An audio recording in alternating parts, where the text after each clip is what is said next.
check them out. Okay, take us away while I get set up on here, Ed. So we are going to talk to you about podcasting and our different sort of styles of how we do it. We've had a few questions, and hopefully we can help you guys maybe on your podcast journey if it's something that you want to look into. Yeah, hopefully. I mean, this is a bit of an experiment for us. Yeah. We met each other at Bath Digital last year when we could actually meet in person and touch each other. It's our 1 year anniversary. It is, isn't it? Oh, we should go out tonight if we can. Yeah. And, that's really good. I saw Ed after one of his talk, and part of my podcast at the time was to interview people, which we might talk about a bit later. So that was quite fun. But we got to understand that we've both got sort of different styles when it comes to podcasts, quite different styles. I'm quite rigid and formal, and I like to plan where I can. Ed's a bit more relaxed, freeform, whatever, see how it goes. But we've got a list of questions here, some of which I've had from customers in the past. I'm sure Ed has. I solicited a few on LinkedIn as well. So I'm just going to run through them and see what comes up. Okay, so first of all, Ed, just tell me a little bit about yourself and your podcast. So, my name's Edward White. I started the podcast as a way to I love learning about new people, and I love learning about it. I remember our conversation where we spoke on our second podcast where we spoke about the different things that we do in terms of our productivity, and I love, because you always get a little glimpse of something that someone does, and that's such a good idea, and then you can implement it into your life. So that's kind of my reasoning for doing it, is to to grow and get better, essentially. What about you? I think I started doing the podcast that way, but I didn't realize that's why I was doing it. I started because I love podcasts. I listened to a lot of podcasts, and I said, I want to do that. I want to be a podcast star and, be famous and make lots of money from advertising and that sort of stuff. I mean, I'm realistic about these things, but you feel you want to be like the people you listen to. And that's how I started. But I certainly did feel that as I was doing over probably the last 3 years now, that I felt that the reason I keep doing it is the learning, is that you get to meet people, you get to steal ideas from them, you get to learn things, you get to prove whether what you do is good as well. So I like it from that perspective. Yeah, it's really good. Now your day job isn't podcasting, as like mine isn't. So what do you do? So I'd say I'm an entrepreneur. I like building businesses. It's a grand title. Building brands, yeah. It's been very used recently. So yeah, I run a creative agency called At Live, and then recently started a new business, which launching soon. Oh, is it? Can you say anything about that? Yeah, a candle business that I'm launching, and hence the candles. You can't see it; they're off camera. They're yours. Really good. Oh. So yeah, what about you? What do you do? Marketing. Really, I think I started doing web development many years ago, like 20 years ago. Started doing web development. In fact, my first website, I found the floppy disk for it the other day, like a 3.5 floppy disk. Showing your age. Yeah. I'm really old, and so that was pretty cool. But I've since sort of moved into marketing over the last 10 years. So, what got you into marketing? That's a tricky one. I don't know what got me into it. No, I do know. One of the things that got me into it was that when you're doing web development is you are always stuck waiting for the client to ask you to do something. Yeah. And I felt that I want to be, and actually we would get marketing companies coming to us and saying, can you make changes to our client's website for this? And I wanted to be that marketing company. I wanted to be the company who are whispering in the ear of the client and sort of moving things forward. Yeah. Rather than waiting for the work, I wanted to go and get it. Okay. So that's one of the reasons I wanted to transition things over. And also that I love building websites, but there's so much more to web than that. There's so much you can do on marketing, and I don't do it all. I don't do all the social media and stuff like that, but it's just nice to get involved. And what I found is I just love working with companies. It gives me an excuse to talk to loads of businesses, do like things like this, workshops, podcasts, and I get to try out lots of different stuff rather than just saying I'm a web developer. So I'm glad I moved away from that. Right, I'm going to ask this. This is a silly question that actually when Ed and I were doing one of our first podcast interviews, he asked me this as a question, like, what do you have for breakfast today? So I'm going to ask you that. Audio check. Yeah. Audio check. So like, while we test the mic, can you just tell me what you have for breakfast? And I think I gave you the recipe for how I do scrambled eggs. So what's yours? So today always it's yogurt with berries every day and honey. Yeah, Wow. It minimizes that need to think about what you're going to eat. You just have it. My fridge is full of yogurt and berries. Now, is it just plain yogurt, Greek yogurt, that sort of stuff? Or would you have Greek style yogurt? Oh, nice. A bit of honey on top. Lovely. There you go. So let's talk about. Should we talk about the reason why we do the audio check? No, I want to talk more about breakfast. No, go ahead. It was vodka. I do it personally because there's nothing worse than when you get it. So how I do my podcast, which we'll go into in a minute, is using a recorder and then taking it in and doing the adding things and editing it if it's needed. But there's nothing worse than getting that audio and it being way out of range. So you've had the mics too high or too low.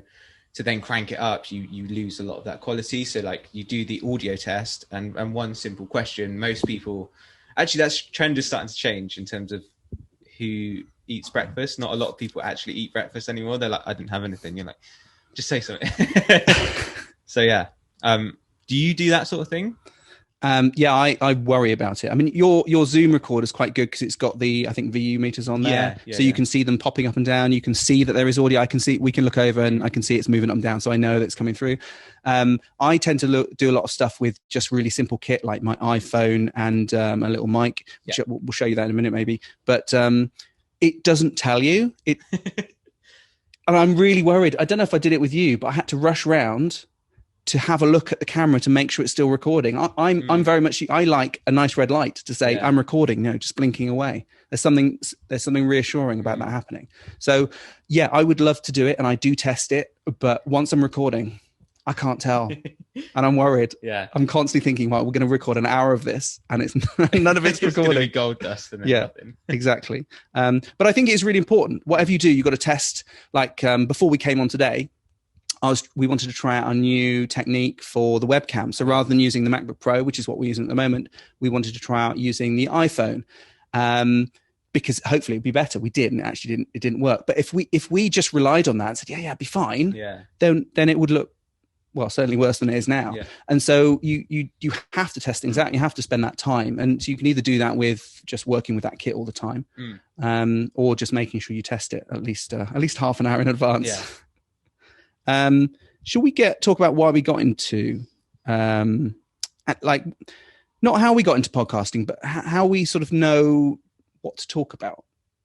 How do we pick subjects? So would you like to start? Because I think yours is quite interesting in the sense how it feels like you've changed since we last spoke on the podcast. So do you want to talk about that? Okay, so I'll talk about there's 3 phases to the podcast at the moment. There was the initial phase where I knew I wanted to do podcasting, and we had another employee at the time who was doing web development with me, and we liked talking. Every Monday morning we'd have a chat with each other, and it wouldn't just be about the projects, it would be about interesting things we find online. I said, this would be really nice to record because we can give it to clients. It's like some added value, and maybe I can be that podcast rock star.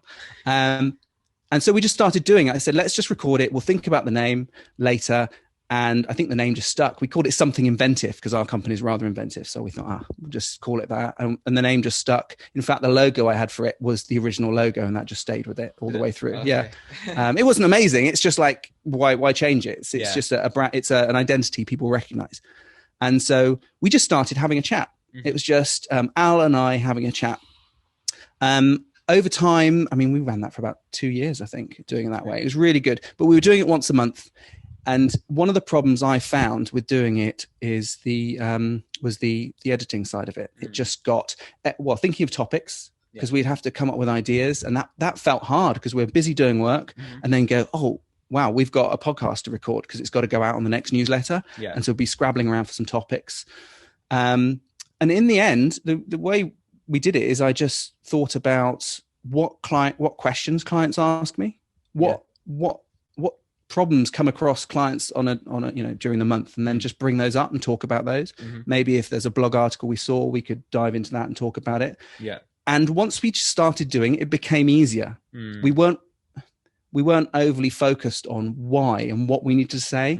things would just pick out and go, well, that'd be good for the podcast. So I'd earmark it and put it in a little note somewhere. Yeah. And you just start thinking about it. Oh, that's great for the podcast. Yeah, we can talk about that. And you just build up a habit of doing it. Mm-hmm. Since then, I've changed the format because that's bloody hard work still. Yeah. Even though it seems like you can build up a habit and a muscle for doing it, I changed the format to something where I could pre-record everything and we had more of a topic. So this couple of series of topics has been, excuse me, on web development. So we've already got a lot of it recorded. I do these webinars. Yeah. And so we just take some of the content from there, some of the interviews I've done, and we'll just sort of create a story arc. So web development from content all the way through to going live. Yeah. And then I just do little intros for them. So I kind of completely changed it from an interview show, two guys chatting about web stuff to me. I think the other reason I did that is because I wanted it to be about me. Like the whole company was about me, but yet I was talking to other people. And I felt, well, if I want to demonstrate my knowledge and ability, then I need to do that. So I need to stand forward a bit more. Sorry, it's a bit of a ramble into how I got there, but it's quite interesting just to start. And I think that's why I tell a lot of people, don't worry about what you're going to do, just do it. How about you, Ed? Yeah, I second that on the just starting. Like so many people go, I don't have a subject matter, or I don't have the equipment, or there's loads of other reasons why people don't do it. I think I started because I wanted to talk to cool people. Like there's entrepreneurs, there's creatives, there's musicians, there's like across the spectrum that like I have an interest in. Like I don't necessarily know about all of them, but then finding out that people, like the geeky people that get geeky about certain things, and you're like, I love it. Like, and then recently in 2020, because coronavirus happened, I started doing it on my own. So I started doing a thing called Story Time, where I would just take one subject matter and then talk to it. It was kind of therapeutic in a way, and I think getting messages from people saying I really enjoyed that, like it really like helped. Like I did one on insecurity, feeling insecure, and I had 2 messages from it, and it's not a lot and it's not loads, but it's nice to know that I've impacted them in a positive way, and they connected to it on a personal level. So that's been quite nice. And then taking it forward, I want to do more guests, but obviously it's all up in the air. I've tried doing some via Zoom. I've done 2 via Zoom, and it works, but I just find that I like the in-person chat, because I think you can have more of a chat, and that's what I want the podcast to be. Yeah, and actually for this particular talk, we were wondering about, should we do it via Zoom? Should we come together? What's the best way of doing it? And we opted, well, let's try this. And actually, it's the first time I've been anywhere significantly out of the house for a while. So I got dressed up. I'm not wearing my pajamas. That's what was why the change between the two, between the interview and is it just because you just didn't want to go out and you couldn't go out and visit these people, so you had to change? I didn't go out. Right. Okay. I wanted to. Yeah. But yeah, you had to adapt. You had to do something different. I found myself getting in my own head when I was in lockdown, which I think a lot of people did. So one way for me to deal with it was to create the content of a long form, talking to camera, and then recording the audio as well. And do you plan those? I plan the subject matter, and then just talk to it. Right. Because then it's almost like a therapy session where you're just talking and you're like, okay, release. But then I think that's one reason why I like talking and being sort of so honest, is there's thousands of other people who will feel the same way. It's just like on social media, there's a good way to front it. And I think if you're being real, and I think I try and get that in my guests as well, if I do have a guest on. So yeah. Do you think there's a line though, in terms of how real you can be? Because there is, for me, on the sort of other side, the receiving end, not of your material, but other people's, I feel for me, and maybe it's just because I don't connect with that particular person, but there's a certain level of content where it just maybe falls into it's too personal or it's too deep, but maybe that's just because I'm not connecting with it. Do you think there's a line there, or do you think actually if people buy into you and they connect with you on what you're talking about, you can go as deep as you like? Yeah, I think authenticity, like I think you can tell authenticity as well. And then not everyone's going to connect with you. Not everyone's going to like your podcast. Why not? Exactly. How dare they? Yeah. What are your thoughts on it in terms of? I definitely think you have to be you. You don't want to. I mean, I guess you could have a personality of some sort. I'm sure I am different on this than if I'm just talking to my wife or my kids. Yeah. I don't think I come across in exactly the same way. And certainly I try and plan it. I try and feel professional. For me, I would love to do that. I think it could work. Do you know what's stopping me? What? What's stopping me is I think the podcast is the way it is. I can't just change it. Or I can't just have mix and match between a bit of info, professional content, useful tips, and me talking about something I'm struggling with at work.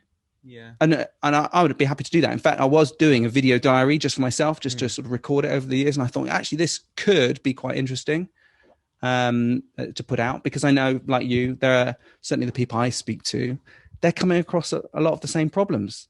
And they can go, actually, I don't feel alone. I don't feel that this is just me.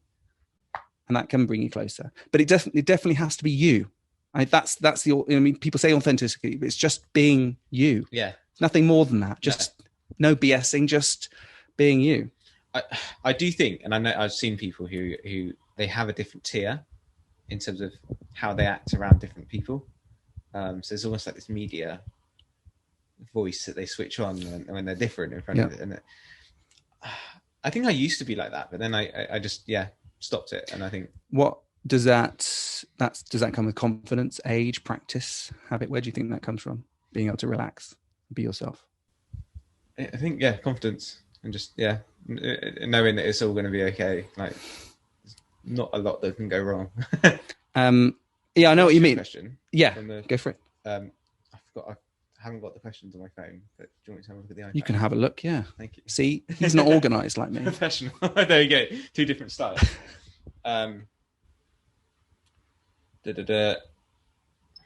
I like this one. What do you love and what do you hate about podcasting? Pick one. Pick one of each? Yeah. One love, one hate. What do I love about podcasting? What I love is when people tell me they've taken something useful from it. Yeah, I laugh because there's something else, and I'll mention it as well. It's a bit cringeworthy, but I really love it when someone goes, "Oh yeah, listen to your podcast. That was great. I took this from it." Genuinely, I didn't prompt them for that information.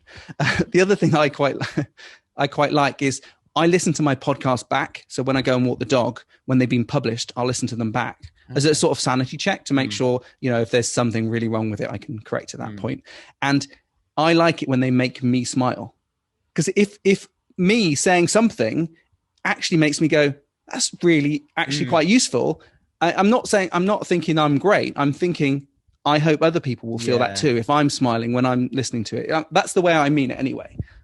What I hate about podcasting is the relentless bloody schedule that I seem to put myself into. Because we were doing it once a month, and then we changed to every 2 weeks. Some of the podcasts I listen to every week. Some people do it daily.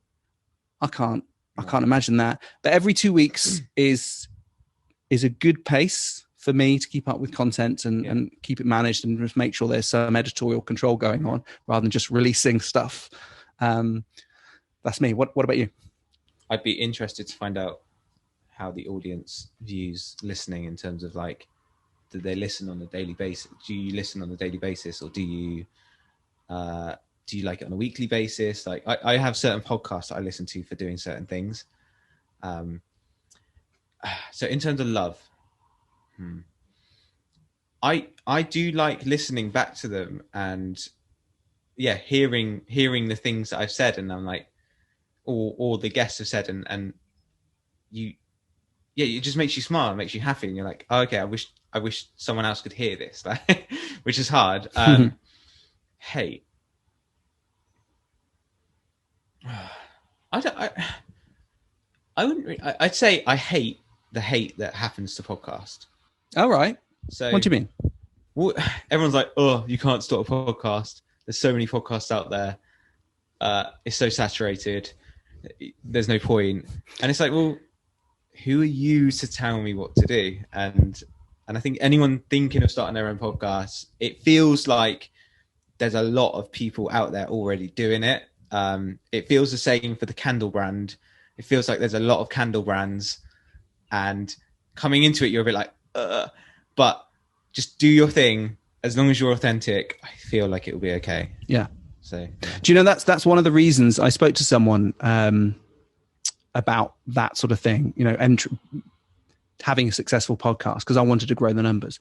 And what he said to me is like, yeah, sure, you can have a successful podcast, but it's much easier to get in on the ground floor when sort of the podcast waters are all rising. It's a lot easier to do that. If you don't, you have to work really bloody hard to keep at the front. However, I realized my podcast wasn't, while we had like okay numbers, it wasn't about, I wasn't benefiting from those getting that amount of people. What I was benefiting from is the smaller amount of people who may become my customer. So that's why I also switched the podcast over, because it would be easier to focus on something where I can deliver good value to potential customers and sort of have a closer knit of people who not follow what I do, but like what I do. Yeah. And then maybe some of them will become customers. So I kind of switched from, I want to be a podcaster and have this sort of thing going on a regular basis, to something which was much more manageable and actually more useful for the business that I was developing, the marketing business. Okay. Should we get into some practical stuff? Yeah. I've got a question here from a friend of mine, another Ben, good name, Ben Catley Richardson. He actually put this on LinkedIn. Hi, Ben, if you're watching. He said, how do you create an environment that encourages natural conversation rather than scripted exchange?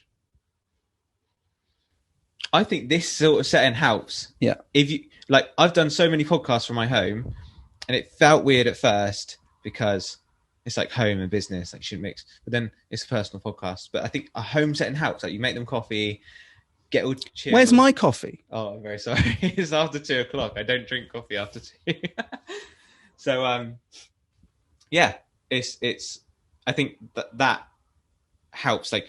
And I'd say don't plan it too much. Don't do your research on the person that you're interviewing if you are doing an interview, because it's good to ask questions around that. But then I think you'll pull different things. Oh, I mean that researching people before you interview them, that I found particularly hard when I was doing it. I'm happy to ask them questions, but you do want to ask intelligent questions. But I don't have time to read their book. No. Or I didn't want to make time to read their book or watch all their videos, and so I found that really, really tough to do. But you're right. I think for me, I mean, if you look here, I've got a big list of questions, but that's because I like to be prepared. I would rather be over prepared and only use 25% of this, because I'm just worried about my brain going completely dead. Right. And but by preparing like this, I think that makes it much easier for me to be more conversational, more fluid, and feel happier about that. Whereas I would be quite worried otherwise if it was just I didn't know what was coming at me. Yeah. So yeah, definitely trying to put the other person at ease somehow, and not over worrying about it. Weirdly, I think holding the mics helps. Do you as well? Like I think if you have a stand and a tripod and connected to the mic, I think a lot of people feel like they have to like sit a certain distance, whereas this they can sit back. Is that psychology? That's true. Yeah, how their body language is. So I think, I don't know. Maybe I'm thinking into it too much, but sitting comfortably. Yeah, you're sitting back, so you're sort of in TV watching mode. You've changed your mood. That's true. Actually, a lot of the interviews I don't use the sort of kit that I'd use. Mine's, as I said, very simple. And I would have a mic sort of sat between us, and also we'd be facing the camera, and so you're kind of half tilted towards each other, half facing the camera, and it doesn't feel natural. This approach where we're mainly facing each other, but we've got the webcam in the middle. We've got two guests. Yeah, hello. We've got a couple of cameras off to the side, so we can sort of put this into a proper podcast later. Sort of mix the video together. I think actually, this works really, really, really well. And that's the first time I'd used it when I met you before we hired a room somewhere in Cirencester and just chatted, and it worked really well having these mics. Yeah. So would you go to the question? Would you go to these mics? Use these? Well, yeah, having this sort of setup, would you maybe not in detail with the cameras and the light. The only reason I might not is because I don't use it enough. Okay. A lot of what I do now for the podcast is done in front of my computer, and I use one of these. I don't know if you can see it. It's a little Shure mic. It's yeah, buy one. Only £90.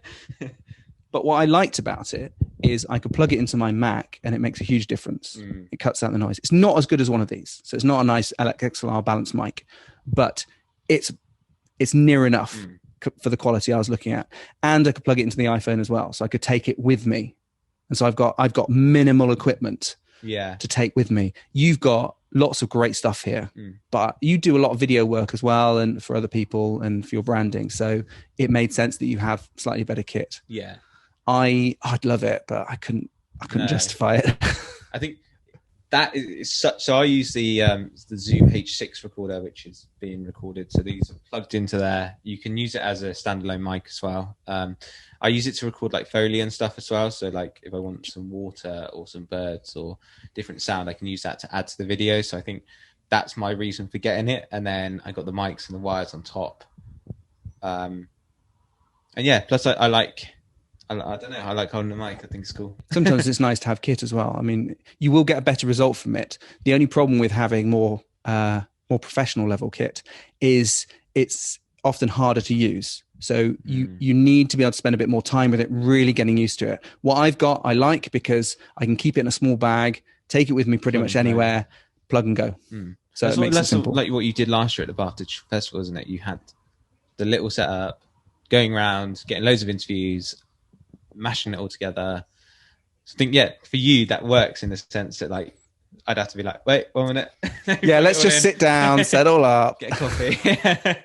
So I think run and gun, it works. Yes. Doesn't it? Yeah. And it's funny that actually, because you're more relaxed about how you record and the content, but yet your equipment is so much more set up than mine. Whereas I'm the other way around. Polar opposites in terms of like, I don't know why that is. So just a few like technical questions here. We've talked about how we plan out content. Ben's great question about how we encourage natural conversation. And just on that, I mean, I would definitely have bullet points. It's like a good presentation. If you're stood up talking in front of people, the best presenters may have it all in their head, but they might still have some bullet points just to make sure that they just touch on all those points and they don't sort of go off on something. So I definitely have a couple of key questions you want to ask. But like, how do we record stuff? What setup have we got going on at the moment? So we've got these mics. What are they? Okay. Amazon, pretty cheap. What's pretty cheap? £40 each. That's good. Yeah. So not too bad. I was looking at like the Shure ones, which are like into the hundreds, and I didn't really see the difference in the value for spending that much more money. So 2 mics into a soundboard, which is the Zoom H6, which acts as basically the soundboard, MIDI soundboard. We can see the levels in terms of the mics, so we can see whether they're peaking or not.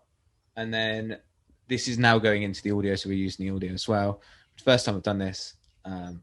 Hope it's working. Yeah. That would be so awkward, wouldn't it? And then you've got, for your podcast, you may also have now you were doing audio podcasts.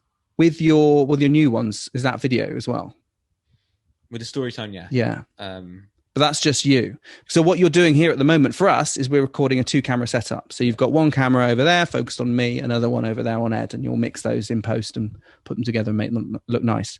I can't think above that what other equipment is there. I mean, obviously you're recording on the Zoom. You need to then bring it over to a computer of some sort to edit it. A lot of people might want to start editing on something like this, an iPad, but I personally can't stand it. I have tried editing on here, and I'm very much used to. I just use my iMac, so I just use a mouse. But what audio? What program? Yeah. Fission. Okay. So the Fission is by a company called Rogue Amoeba. It's a really simple app. What's great about it is it edits without any loss. Okay. So you can just load in the file and it chops it up, but it doesn't re-encode it. No. It just chops out those sections. So you don't lose anything. So I'll do the quick edit in that. then I'll bring it into something like Audition, where I can Adobe Audition. Yeah, so if I'm doing an interview, I might cut out the audio from one channel where I've asked a question and then my channel's still live while the other person's talking. So I want to just cut out any sort of breathing noises and stuff like that, just quieten up a little bit, and then merge them together into a mono file and output it. But actually, for our video ones, I don't do it. I've got Claire who works with me. She does all of the editing. I think she uses Final Cut for that. Okay. Yeah, but you could do it in iMovie as well. I mean, if iMovie is fine, it'll output in 1080p. Loads of free software. There's Audacity as well. Yeah, Audacity. I love Audacity, which is free. The Creative Cloud is quite a good cloud to have. So you said you use Adobe Audition, which is a sound program from Adobe. It's also really good for reducing noise. Yeah. So if you are in a noisy environment, it's got I can't remember the setting now, but it's got a way where you can do a noise print. You can capture a print of a quiet part. So you just take a bit of silence, capture a print of that, and then you run that over the whole audio track, and it gets rid of all that noise. It's amazing. So I use it if we've got a particularly bad clip, we'll run the audio through that before it goes back into video editing anyway. Yeah. It's amazing. And it does make a difference. I mean, I studied this sort of thing for university, but it's all moved on since then. And there are so many great YouTube videos where if you want to clean up some audio, they just tell you exactly how to do it. And it's just getting your notch filters right and stuff like that. It's amazing. I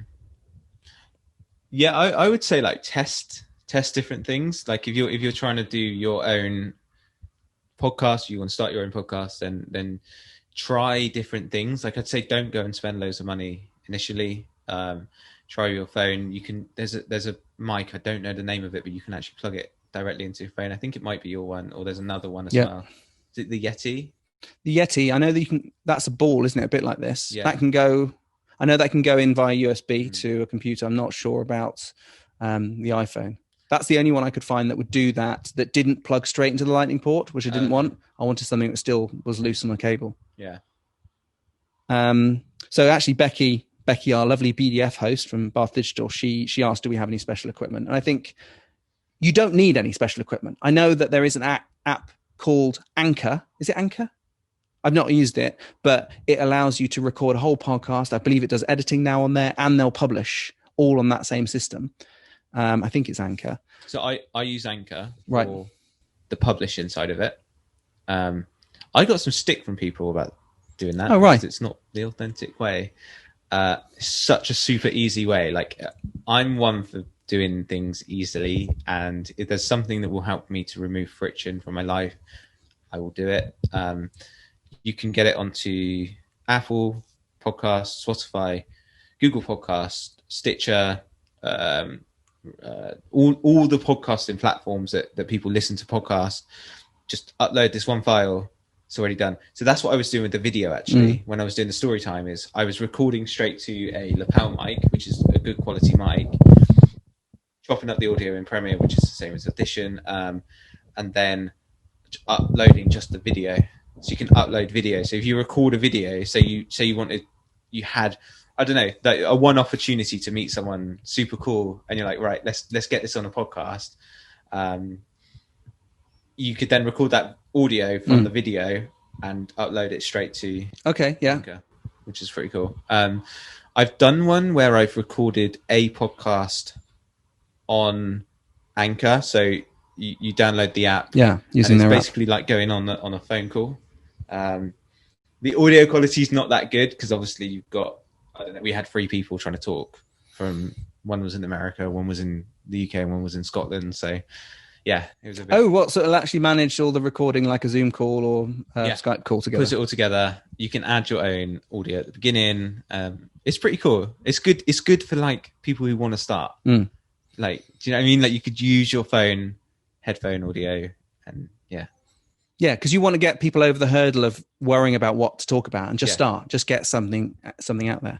That's interesting. In terms of what I use for that, obviously we talked about the kit, we edit it, you can get a file. Well, we do all of our podcasts as an actual video, because I think it's, for me, like the way I run our content strategy for the marketing we do, to use a BS term, is I would much rather create a video, because from a video you can create audio. And then the audio can be put into a blog post, and you might transcribe some of that audio or take some elements out of it, and then share that. So you've got like 3 bytes of that apple, because it's going in different places. Like YouTube, it's going to have its own ecosystem there. The podcasts have their own ecosystem, and then blogs will get everyone else.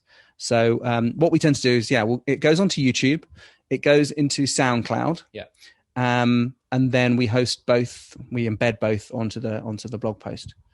And actually, I've got a lot of people saying, well, why do you use SoundCloud for that? They're not, they're going out of business or something like that, or they're not a proper podcasting host. But I think Libsyn, is that the one that people use? I think that's like the hardcore proper. But you know what? The Libsyn interface isn't very nice. No. I've set it up for a few clients, and it's good value. It's about £5 a month or $5 a month.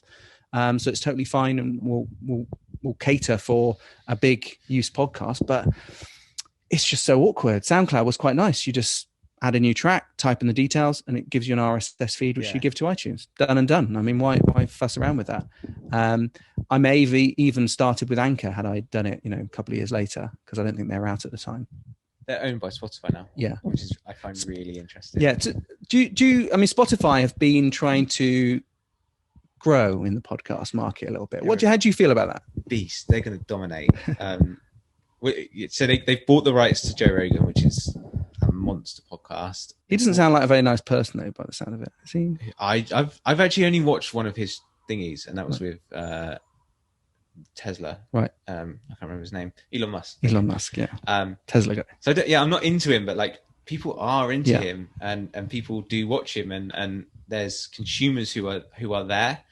I actually see Spotify as becoming like a main content player. So not just in audio, not just in sound. I see them releasing video, which is why they've got the license with Joe Rogan, Michelle Obama. Yeah, of course, because they can expand all of that, can't they? Yeah. So I see that place being quite a growth area for podcast, and Spotify really pushing that. I think they got the music to a T.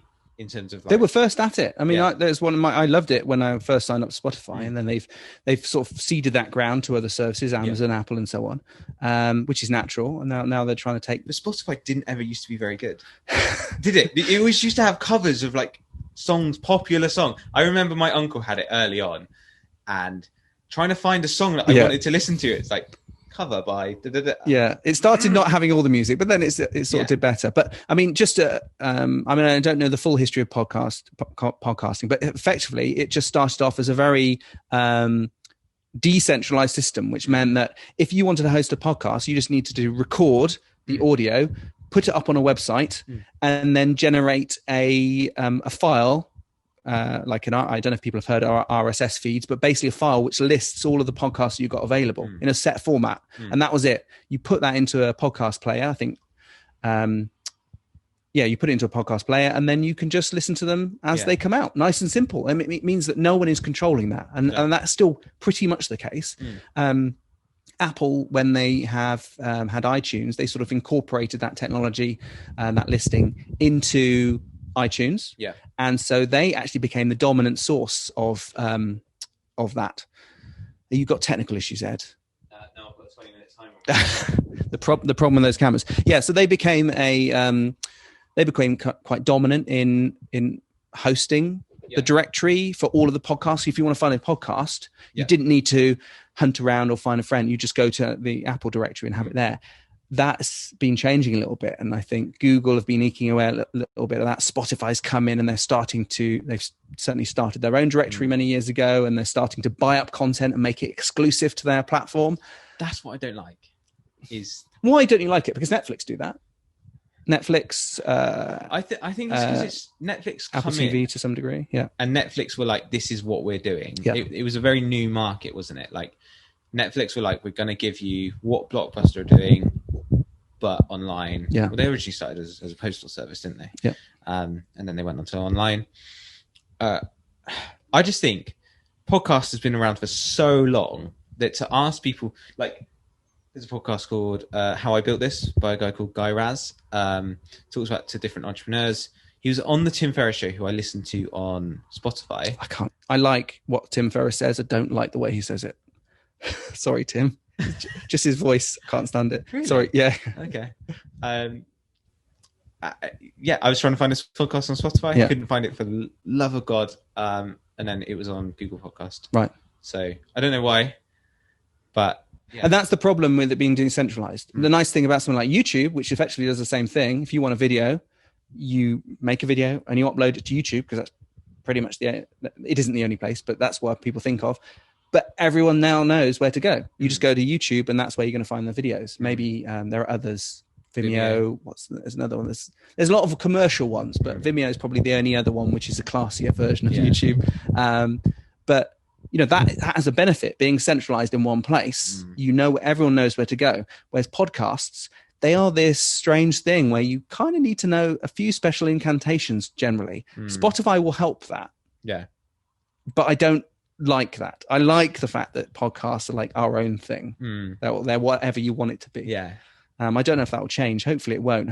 I mean, they'll never be able to stop. You'll always be able to publish stuff somewhere and get people to listen to it. But there might be a rush for people just to use Spotify because it's easy. It's there. I mean, I've got a few questions here about what services we on. I think for me, I'm on Spotify, Apple Podcasts. That was the first one. YouTube we're on as well. I consider Personal that. Podcast. Yeah. No, for our podcast. So yeah. Stitcher. There was another one as well. But I'm on them because there are different places where people go, but I don't know whether I'm getting a benefit from that.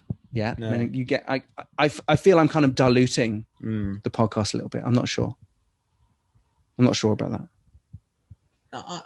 I don't think you are. I think people listen in different areas, and I think if you're available, I think it will hurt people who do choose to go on certain platforms, because I think it's now becoming a money game, and I think people won't necessarily want to listen to Spotify. I know some avid Apple Music people, God knows why, but they listen. They won't go onto Spotify, and you send them a Spotify link to go, this is a really cool song, and they're like, just screenshot it or copy the name of the song, and I'm like but yeah, so I don't think it would be beneficial in the long run to Spotify or anyone who tries to have a sort of domination. Yeah, that is. I don't think it's a problem at our level. No, but certainly for there are bigger podcast players where it could be a real issue for them if Spotify takes over, and it's going to really stymie their control because they're going to have to fit in with what Spotify do. But at the moment, I just consider Spotify a directory that I want to be on there because I know people are in that world. Mine's kind of split between Apple Music and Spotify. I think Apple are trying to do a few things though. Apple are starting to produce some of their own podcasts. I know they were doing, I haven't listened to it yet, but like a daily recap of the news. Okay. That you could get. I mean, they have it in their news app or the podcast app, but if you know the URL, it's just a regular podcast, so you can find it. So they're not trying to hide. Well, they are trying to hide it, but you can still use it. And I think they are starting to. I feel they're taking steps to help prevent Spotify taking control. That's what maybe that's wishful thinking, but I just think if they control it now, they have been a dominant player in controlling that directory, which has been really useful for a lot of other people. And I just hope they'll sort of give Spotify the boot and make it difficult for them and carry on being the benevolent dictator, as it were. Just a quick question here on content. Do you prefer audio or video? What do you prefer in terms of like a podcast? Making it or listening to or consuming it? Bit of both. Bit of both. Making it, I think I like both. I think I like the easiness of audio. If we didn't have to do video, then it would just be a lot easier. Done. I've recently turned into a more listening mindset in terms of so I don't really watch a lot. I try and minimize what I watch on TV and Netflix and stuff and YouTube. So listening is quite a benefit, and you can do it whilst you're driving. You can do it anything. I've recently got into audiobooks as well, so that's more audio. Is my simple answer. What about you? I'd agree. I like video because it is versatile. It's actually easier for people to consume. If I wanted to share one of our episodes with someone, I can just throw them a YouTube link or a link to our blog, and they can watch it They don't have to think about it. But with audio, that's how I consume all my podcasts. And in fact, if someone does a video, I will transcribe it or transcode it down to an audio file and put it on my podcast app, because I listen to podcasts when I do drive. I haven't been driving much of the recently, but when I drive, when I walk the dog, when I wash the dishes, chores. So I listen to a ton of podcasts that way. And that's where video just fails. Yeah. You can't do it that way and be productive with other things. No. Video really takes your whole attention. And yeah, you can double screen or triple screen and try and watch something and check your social feeds at the same time, but you're really not paying attention. The nice thing about doing a mindless job like cutting the grass or walking the dog is that you can take in that information and get involved with it. Yeah. But you're doing something else. So actually my preference is audio, but I put it out in both. A little question actually you came up with. Who's your favorite dream podcast guest, dead or alive? It was tough. Yeah. Really tough. But actually, and this guy is alive, David Allen. Do you know David Allen from Getting Things Done? He wrote a book called Getting Things Done, which is quite old style, about the productivity book. Yeah, GTD. Yeah. So, and he's updated it for sort of modern times, but it's written before computers really took off. So it's all paper-based system, but the essence is still the same. Yeah. So it's a sort of way of thinking about it. I definitely recommend people look into it. I listened to his podcast. Yeah. Which actually I've taken influence from for ours in the way they produce it. But I'd just love to talk to him because he seems just like he's got an idea about ways to do everything or philosophies on life, but it's just down to earth really. So I'd love to chat to him about that. Okay. How about you? I feel like you're going to shoot me for this, but like I would love to speak to Tim Ferriss. Right. I just think he's so authentic in the sense that like he put one out recently about like a childhood trauma, and it was really moving in the sense because he had a guest who actually interviewed him who'd been through a trauma herself, who openly discussed it on the podcast initially, even though she'd never really talked about it before. And then like it helped a lot of people. And I think, I don't know, I kind of like that in the sense that like just being authentic and yeah, I always get something from an episode of listening. I mean, and he's done a lot of different things. He did the 4-hour work week. That's kind of started him.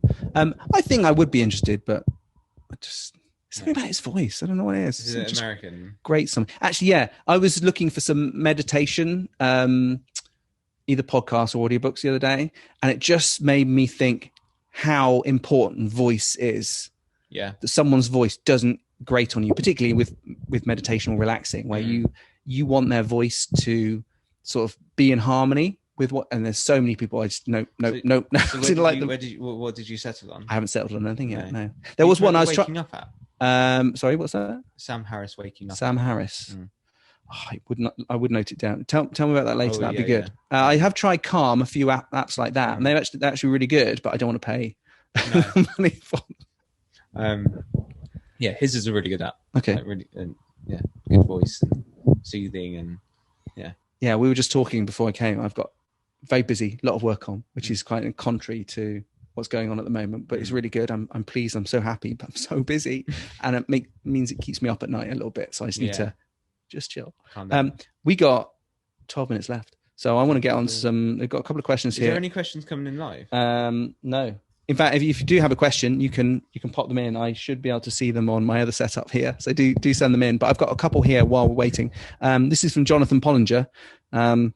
He's like a social media guy. He just knows so much about social media. He's really into it. And he asked a question, what's the best way to grow your audience? Now, he actually has a video podcast, which he started as a Facebook Live. Yeah. And I convinced him, say, look, put it out as a podcast, because then I will listen to it. I'm not going to watch your video, but I will listen to your podcast because I do admire you. And so he was a mix of like social media professionals and clients who've been successful with social media. And he thought it was interesting content. And I'd agree. I thought it was really, really useful. But he just found it was difficult to keep momentum and grow the audience. And I'm not sure what audience he had, but I feel for him because I know what it's like. Yeah. Certainly doing mine. Have you got any ideas on how you might do that? I think it depends on like what your ultimate goals are, because it can be really demeaning putting out content. Like I've got 42 subscribers on YouTube, and I still try and produce like a weekly video, which is hard, but I kind of know where I want it to go. And the same as with the podcast, like it's not, I say I'd average about 16 listeners per episode, which isn't loads, but it's nice to know that people are listening and they are hopefully enjoying it. And they do contact you as well, which is nice. Yeah. I would just say, like, trust the process. And I know that's such a wishy-washy answer. But if you enjoy making it and if you enjoy doing it and it doesn't feel like too much of a chore, that's the thing. Like, I don't like doing admin because it's a chore to me. Like, doing my mileage is horrible because I don't want to sit down there and work out where I've been and how many miles it was. Yeah. And like, I don't want to do it. Like, I'd much rather sit down and edit a video. Like, I'm doing the Instagram stories. I'm going to try something really creative with like the vertical video. So like, I was getting really excited about that this morning. And yeah, I think if you enjoy it, you don't come down to numbers, but I think guests as well. That's a good way to grow. Yeah. Is getting on good guests, getting on people who have an audience already, but then I don't think you should necessarily leverage that audience. Oh, you should. Yeah, absolutely. Yeah, definitely. No, I disagree. I think that's what works well in marketing if you can partner with someone else. So if it's a partnership that they're a guest on your show, absolutely. I think if they come on your show, then there's no reason why they shouldn't share that with their audience to some degree. Otherwise, they're kind of they're just doing it for them. And the same with working with other people, if you've got other people who run podcasts or have, there's a similar audience to some degree, then get them to share it, get them to, at least to begin with, because it is hard to build that initial momentum. Yeah. Because you do need to get to a point where you are, where people are subscribing. People are subscribing. You've got some momentum to it. I would say not to worry too much about it though. No. Just like Ed said, enjoy it first. Do it for you. Yeah. Or do it for, like I do for marketing. So I do it because I can share it with clients. Yeah. But you say like about listening back to it and liking it. And I think that is a big influence on it is do you actually like what you're producing? Yes. Like, do you enjoy, would you listen to it yourself? I know that sounds really corny, like listening to it or watching yourself back, but like, would you listen to it as a consumer, Yeah, definitely. Because otherwise no one else will. I think you do need to push people a little bit. You need to push people for reviews. I think a lot of the reviews I've got initially were, can you leave me a review? I'd ask them, can you leave a review? I didn't tell them what to put, but I would certainly prompt them to start off, because if there are no reviews there, it's like a blank page. People aren't going to leave reviews. But if you can get some, that can get the traction going. So that can help. I got a 1-star review without posting any podcast on Apple Podcast. You are rubbish. Yeah. No, literally, I was like, someone hates me. So thank you to that person who put a 1-star review that's now taken the other 5 and 4-star reviews down. And I'm just like, that is harsh. But oh wow, that's life, isn't it? Some people, you aren't going to win everyone.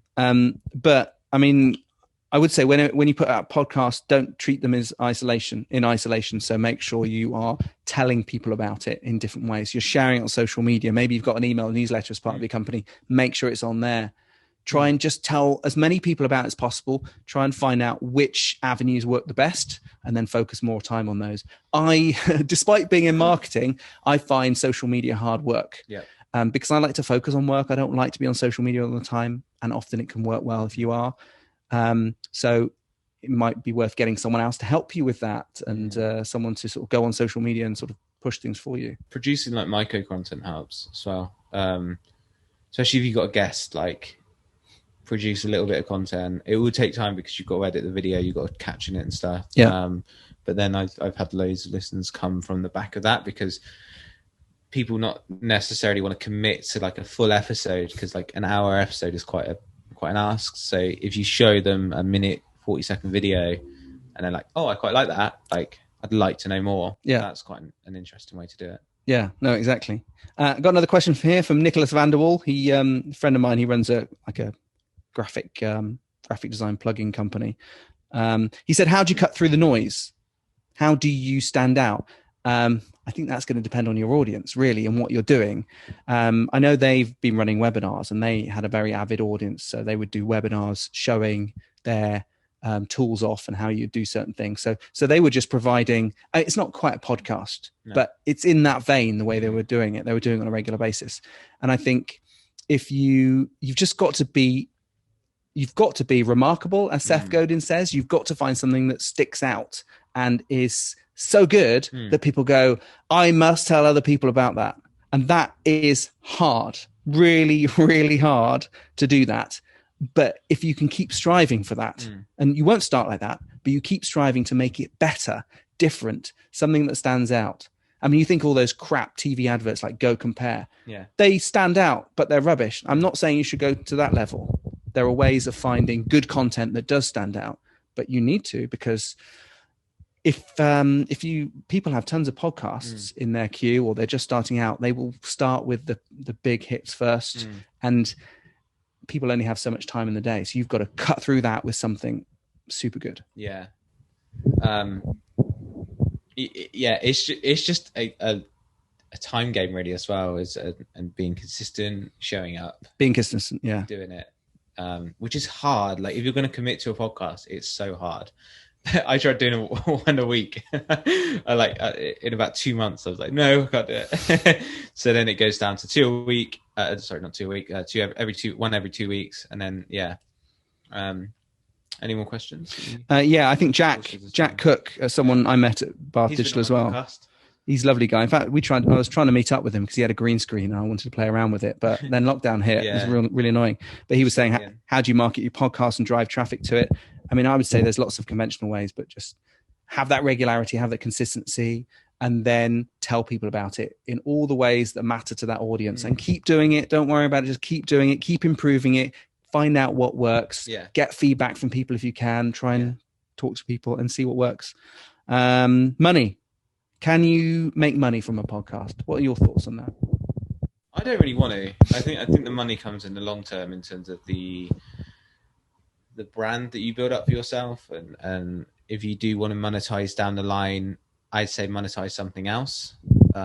So whether that's you start a website with an affiliate link to something else, or do you know what I mean? Like, if you talk about books a lot, then start a website that you can sell the books through, so you can monetize that way.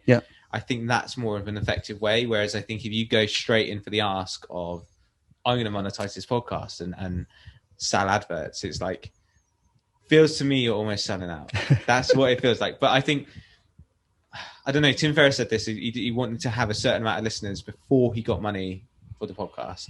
And it was quite a high number. So he's like, then could charge more money. And I think that's quite smart. It's like, can you put off for the long run? And just see, you can't see it, but then I think I guess it proves to your advertisers that you are in it for the long run. If you've done it for a year or 2 years and you've reached and you've waited. I did try and get some advertising because I wanted to see what that was like and go through the process. I mean, part of what I do in our company is experiment with different things. It's one of the reasons I started the podcast. And what I found is I could get a couple of people to sponsor it. The problem is it put an extra burden on the delivery that you had to make sure you had the ad spots done. You would have to tell them when it's up, share it with them. Sure, you're getting money from it, but it wasn't, I think it was a few hundred for what I've negotiated for with them. But it added so much extra burden for the amount. It was a great experiment, but I don't want that yet. I'll probably do a Tim Ferriss and we'll just wait. And if you get the level where it starts making enough money where it's going to be thousands and thousands of, per episode, then maybe it's worth it. Otherwise, just do it for the fun of it. I definitely think your idea of make money off something else. So that's what I do. I do the podcast, but I make money from our consultancy or web development. Same with you, your branding and your expertise to come out and do the filming. The podcast is like, it's that thing you give away for free. It's your sort of, I use it for nurturing people. They come sort of closer to me. They like what I do. That's the way I look at it. And I think that's a really clever way to start things off. It's a good way to get in with people as well. If you say, I want you to be on my podcast, talk about business, talk about personal life, talk about whatever you're into. That's like, instead of going in for the sales pitch, you're going in for the, let me get you on my podcast. And I've done it for 2 clients. And I've got 2 clients off the back of it. So perfect. Oh yeah. So it's like a sneaky way to get in there. Yeah. So you're not going in for the sales pitch, but you're going in for the I want to talk to you. And I mean, be actually interested in the person and their business, I would say. So that's why I've only done it for 2. But yeah. Right. It's 5:00. So let's wrap up. One question, last question, which I think is a fun one. What are your favorite podcasts? So we've talked about Tim Ferriss. Yeah. Any others? I don't. Yeah, I listen to audiobooks and Tim Ferriss, and that's right. it. Oh, okay. I got loads. Yeah. Daring Fireball. I'm written them down here because I'm prepared. Daring Fireball and Accidental Tech podcast. Friday night comedy on Radio 4 is brilliant. Off Menu with Ed Gamble and James Acaster. That's really good. They've got like a pretend restaurant where they get a guest in, they can order anything they like, and it's they're just so funny together, those two. So what do you listen for? Entertainment primarily. Sometimes, like the first 2 are technical podcasts. There's a little bit of intelligence and sort of knowledge going on there, but mostly it's like because I like listening to them. I like them as people. I'd like them as friends. That's pretty much it. Right. So thank you very much for watching. Thank you, everyone. And I'll just hold up the sponsors again. Check them out. They're all super good. Yeah, cool. Becky, thank you very much for hosting this. Thank you very much to Bath Digital Festival. It's been great. Sorry you can't come there in person, but this is awesome. And we'll hopefully catch up with people soon. Can I plug my other show? No. Not my show, but my other talk. Yeah. Is that allowed? I'm not allowed to do a plug, but on Bath Digital Festival, I'm doing another talk tomorrow about branding. So, yeah. Awesome. Yeah, I'll be watching that. All right. Thank you very much. See you later. Bye.